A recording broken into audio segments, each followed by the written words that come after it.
India വളരെ ആകാംക്ഷയോടെ വീക്ഷിക്കുന്ന ഒരു തെരഞ്ഞെടുപ്പാണ് വന്നടുത്ത് നിൽക്കുന്നത്. നാം എല്ലാവരും വളരെയധികം ശ്രദ്ധയോടും ജാഗ്രതയോടും കൂടെ നോക്കേണ്ട, പ്രവർത്തിക്കേണ്ട, പങ്കെടുക്കേണ്ട ഒരു തെരഞ്ഞെടുപ്പാണിത്. കാരണം കേന്ദ്രത്തിലും കേരളത്തിലും ഇന്ന് ഭരിക്കുന്നത് രണ്ട് ജനവിരുദ്ധ സർക്കാരുകളാണ്. ഇന്ന് കേരളത്തിൽ ഒരു സാധാരണക്കാരന് ജീവിക്കാൻ ഏറെ ബുദ്ധിമുട്ടാണ്. കത്തിക്കയറുന്ന അവശ്യ സാധനങ്ങളുടെ വില, ശമ്പളമില്ല, പെൻഷനില്ല. എത്ര ഭാഗങ്ങളിൽ വന്യജീവികളുടെ പ്രശ്നങ്ങൾ കൊണ്ട് നമ്മുടെ ജനം ബുദ്ധിമുട്ടുന്നു. സർക്കാർ കടക്കെണിയിലാണെന്ന് പറയുമ്പോൾ തന്നെ അവരുടെ ആഡംബരത്തിനും ധൂർത്തിനും യാതൊരു കുറവുമില്ല. ഇപ്പോൾ തന്നെ സുപ്രീം കോടതിയിൽ പോയി സർക്കാർ നാണം കെട്ടില്ലേ? അധിക കടം വേണമെന്ന് പറഞ്ഞു ചെന്ന കേരള സർക്കാരിനോട് സുപ്രീം കോടതി എന്താണ് പറഞ്ഞത്? നിങ്ങളുടെ മിസ്മാനേജ്മെന്റ് 2016 മുതൽ 2021 വരെ നിങ്ങൾ എടുത്തിട്ടുള്ള സാമ്പത്തിക നയങ്ങളും നടപടികളും ധൂർത്തും കൊണ്ടാണ് നിങ്ങൾ ഈ കടക്കെണിയിലായിരിക്കുന്നത്. ഇപ്പോൾ തന്നെ കേരളം 4 ലക്ഷം കോടിയാണ് കടത്തിലായിരിക്കുന്നത്. ഇനിയും കടമെടുത്ത് കേരളം എങ്ങോട്ടാണ് കൂപ്പുകുട്ടേണ്ടത്? ഇവിടെ നിൽക്കുന്നത് കൊണ്ട് എനിക്ക് പറയാം, കിഫ്ബിയെ പറ്റി ഒരു വാക്ക്. അന്ന് പ്രതിപക്ഷം ഇതിനെ എതിർത്തതാണ്. ഇന്ത്യയിൽ തന്നെ കുറഞ്ഞ നിരക്കിൽ പലിശയിൽ കടം കിട്ടുമെന്നിരിക്കെ എന്തിന് വിദേശത്ത് പോയി മസാല ബോണ്ട് വഴി 9.72% നിങ്ങൾ പണമെടുത്തു? അപ്പോൾ കേരളത്തെ പട്ടിണിയിലാക്കിയ, കേരളത്തെ കടക്കെണിയിലാക്കിയ ചിലർ തന്നെ ഇവിടെ വന്നിട്ട് ഈ നാടിന്റെ മുഖഛായ മാറ്റുമെന്ന് പറഞ്ഞാൽ നാം ജാഗ്രത പാലിക്കണം. ഇതിൽ അപകടമുണ്ട്.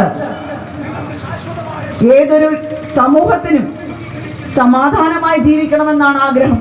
ഇന്ന് നമ്മുടെ ക്രമസമാധാനം എവിടെയാണ്? ഇന്നലെ കണ്ണൂരിൽ ബോംബ് നിർമ്മാണത്തിനിടെ 2 പേർക്ക് പരിക്ക് പറ്റി. അതിലൊരാൾ മരണപ്പെട്ടു. മരണപ്പെട്ട ആളോട് ഞങ്ങൾക്ക് ദുഃഖമുണ്ട്, സങ്കടമുണ്ട്. പക്ഷെ എന്തിനാണ് നിങ്ങൾ ഇപ്പോൾ ബോംബ് ഉണ്ടാക്കുന്നത്? നിങ്ങൾ തോൽക്കുമെന്ന് നിങ്ങൾക്ക് ഉറപ്പുള്ളപ്പോഴാണ് നിങ്ങൾ ഈ അക്രമം അഴിച്ചുവിടുന്നത്. എത്ര നാൾ ഈ കേരള ജനത നിങ്ങളുടെ അക്രമ രാഷ്ട്രീയം കണ്ട് സഹിച്ചു നിൽക്കണം? ഈ കൊലപാതക രാഷ്ട്രീയം കണ്ട് സഹിച്ചു നിൽക്കണം? എത്ര അമ്മമാർക്കാണ് മക്കളെ നഷ്ടപ്പെട്ടിരിക്കുന്നത്? ഭാര്യമാർക്ക് ഭർത്താക്കന്മാരെ, മക്കൾക്ക് അച്ഛനെ, സഹോദരിമാർക്ക് സഹോദരനെ. അക്രമ രാഷ്ട്രീയം എന്ന് പറയുമ്പോൾ തന്നെ ആദ്യം ഓടിയെത്തുന്ന മുഖം ആരുടെയാണ്? 51 വെട്ടുവെട്ടി നിങ്ങൾ കൊലപ്പെടുത്തിയ TP ചന്ദ്രശേഖരന്റെ മുഖമാണ്. അവിടെ കൊണ്ട് തീർന്നോ നിങ്ങളുടെ കൊലവെറി? ഷൊഹൈബിന്റെ കൊലപാതകം ഓർമ്മയില്ലേ?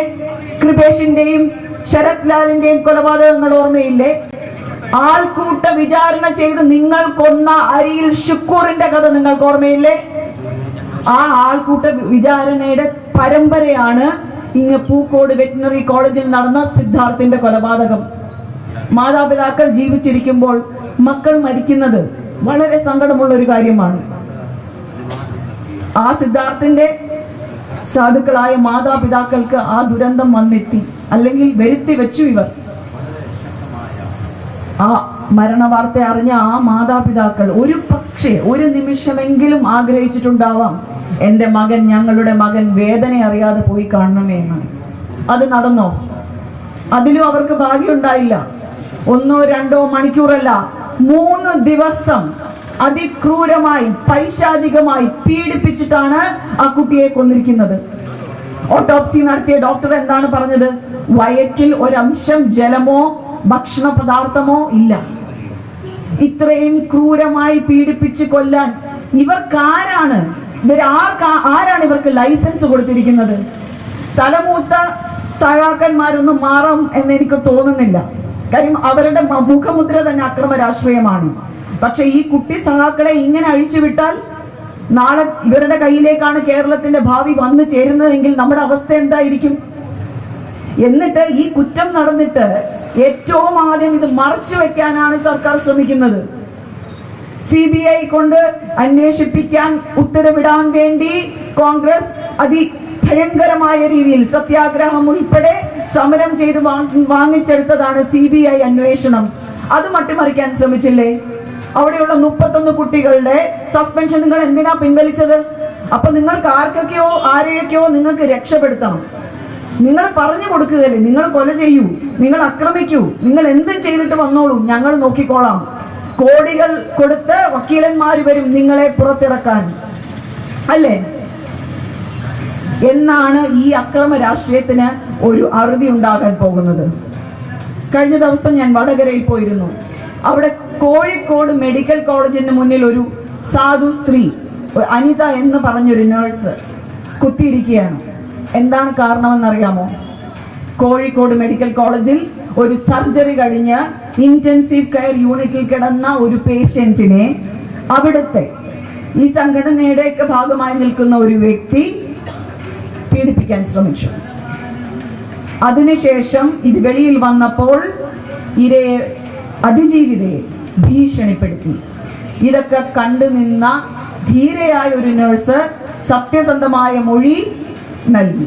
ആ മൊഴിയുടെ അടിസ്ഥാനത്തിൽ 5 പേർക്ക് സസ്പെൻഷൻ കിട്ടി. നമ്മളാണെങ്കിൽ എന്ത് ചെയ്യും? ആ നഴ്സിനോട് അവരെ അഭിനന്ദിക്കും. പക്ഷെ ഈ സർക്കാർ എന്താ ചെയ്തേ? അവർക്ക് പണിഷ്മെന്റ് ട്രാൻസ്ഫർ നൽകിയിരിക്കുകയാണ്. അവർ കോടതിയിൽ പോയി കാര്യം പറഞ്ഞു. കോടതി പറഞ്ഞു ഇവരെ റീഇൻസ്റ്റേറ്റ് ചെയ്യണം ഏപ്രിൽ 1-ന്. ചെയ്തില്ല. അവര് പറയുന്നത് ഈ വിധിക്കെതിരെ അപ്പീൽ പോകുമെന്നാണ്. അപ്പൊ നിങ്ങൾ ഒരിക്കലും ഒരു ഇരയ്ക്കൊപ്പമില്ല. നിങ്ങൾ എപ്പോഴും ക്രിമിനൽസിനൊപ്പമാണ്. നിങ്ങൾ റിയാസ് മൗലവിക്കൊപ്പമുണ്ടോ? അട്ടപ്പാടി മധുവിനൊപ്പമുണ്ടോ? പാലത്തായി പെൺകുട്ടിക്കൊപ്പമുണ്ടോ? വാളയാറിലെ പെൺകുട്ടികൾക്കൊപ്പമുണ്ടോ? ഫസലിനോടും ഷുക്കൂറിനോടും ഒപ്പമുണ്ടോ? ഇല്ല. നിങ്ങൾ എപ്പോഴും ക്രിമിനലുകൾക്കൊപ്പമാണ്. ഇത് നമ്മൾ തിരിച്ചറിയേണ്ട സമയം അതിക്രമിച്ചിരിക്കുന്നു. നമ്മുടെ സർക്കാരിന്റെ അഴിമതി പറഞ്ഞാൽ ഇന്ന് മുഴുവൻ ഇവിടെ നിന്ന് സംസാരിക്കേണ്ടി വരും. നാം ഏറെ കഷ്ടപ്പെട്ട കോവിഡ് കാലത്ത് പോലും നമ്മുടെ നിസ്സഹായ അവസ്ഥയെ ചൂഷണം ചെയ്ത് PPE കിറ്റിലൂടെ പണം കയ്യേറിയവരാണ് ഈ ഇടതുപക്ഷ സർക്കാർ.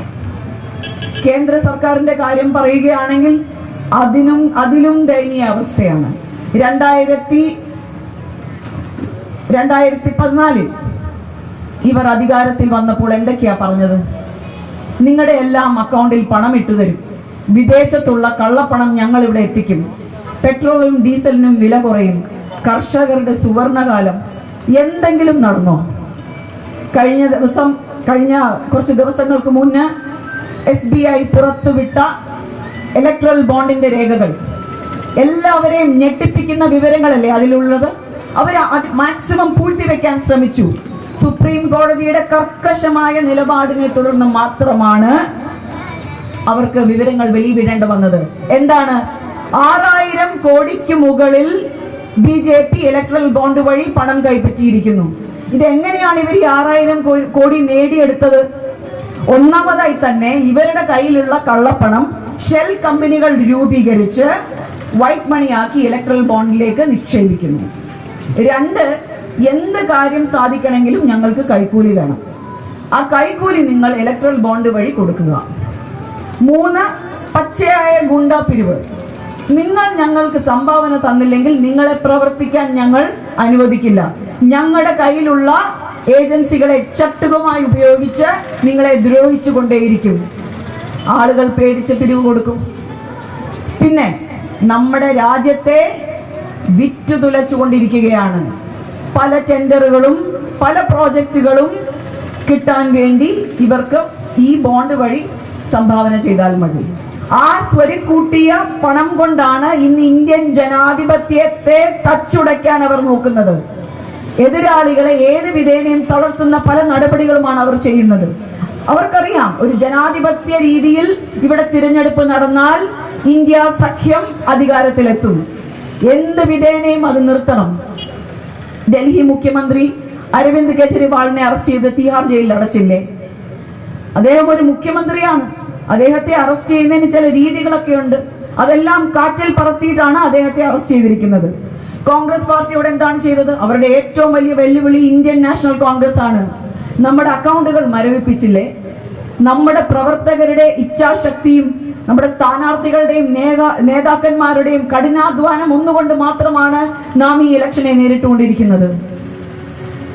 അവർ വന്ന അന്ന് തൊട്ട് തന്നെ വളരെ ബ്രില്യൻ്റായി നമ്മുടെ സ്വാതന്ത്ര്യത്തെ ഹനിച്ചുകൊണ്ടിരിക്കുകയാണ്.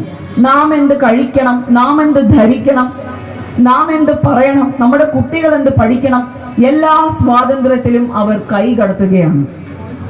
ഇപ്പോൾ വന്ന CAA, അത് അവരുടെ വളരെ ബ്രില്യൻ്റ് ആയിട്ടുള്ള, നമ്മെ വർഗീയമായി വിഭജിക്കാനുള്ള ഒരു ബ്രില്യൻ്റ് ബ്രെയിൻ വാഷിംഗ് ടെക്നീക്കാണ്. നാം അത് തിരിച്ചറിയണം.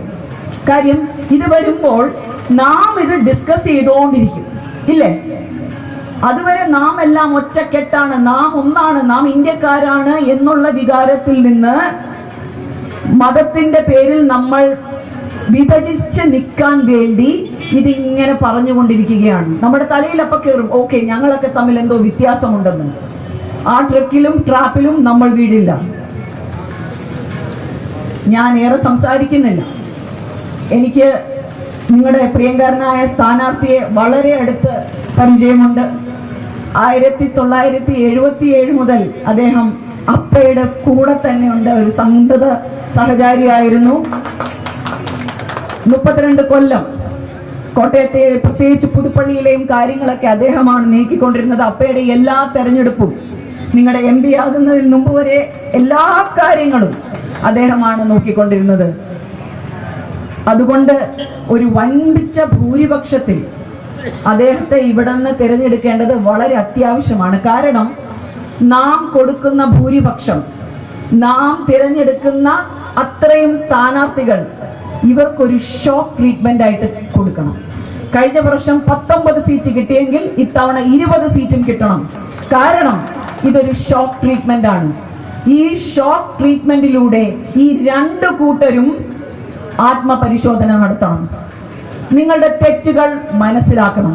ഇത് മതേതര ഇന്ത്യയാണ്. ഞങ്ങളെ വിഭജിക്കാൻ ശ്രമിക്കാതെ ഒറ്റക്കെട്ടായി നിർത്തുകയാണ് നിങ്ങളുടെ ദൗത്യം. നിങ്ങൾ നന്നായി, നിങ്ങൾ തിരുത്തി, നിങ്ങൾ ഇവിടെ ഉണ്ടാകണമെന്നാണ് ഞങ്ങളുടെ ആഗ്രഹം. അല്ലാതെ നിങ്ങൾ വേറെ നാട് വിട്ടു പോകാനൊന്നും ഞങ്ങൾ പറയത്തില്ല. ഇന്ത്യയിൽ ജനിച്ച, ഇന്ത്യക്കാരായ, ഇന്ത്യയിൽ താമസിക്കാൻ ആഗ്രഹിക്കുന്ന എല്ലാവരും ഇന്ത്യയിൽ സന്തോഷപൂർവ്വം തന്നെ ജീവിക്കണമെന്ന് ആഗ്രഹിക്കുന്ന വ്യക്തികളാണ് ഞങ്ങൾ. i2i News, an eye for truth. i2i News subscribe ചെയ്തിട്ടില്ലാത്തവർ ഇപ്പോൾ തന്നെ സബ്സ്ക്രൈബ് ചെയ്യുക. നോട്ടിഫിക്കേഷൻ ലഭിക്കുവാൻ ബെൽ ബട്ടണും അമർത്തുക.